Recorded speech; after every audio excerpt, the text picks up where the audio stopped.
Bien, alors, la question est comment j'utilise la fonction somme de Excel quand je veux euh, sélectionner des cellules qui ne sont pas côte à côte. Donc je clique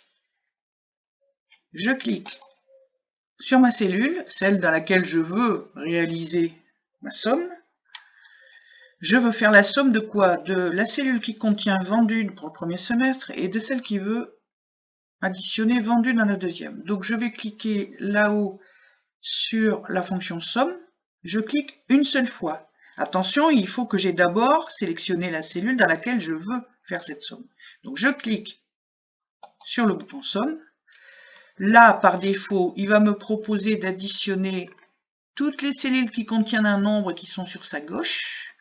Moi, je vais lui dire que je ne veux sélectionner que celle qui est là.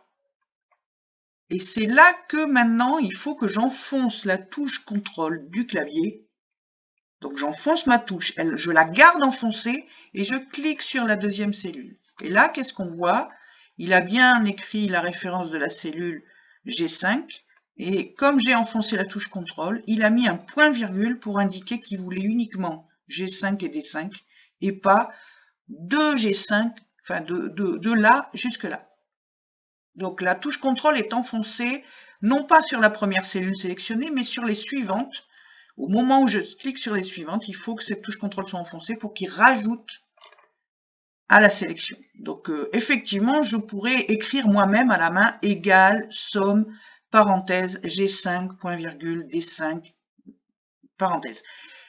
Le risque en écrivant notamment, alors que l'on écrive égale somme parenthèse au lieu d'utiliser le bouton là-haut, pourquoi pas.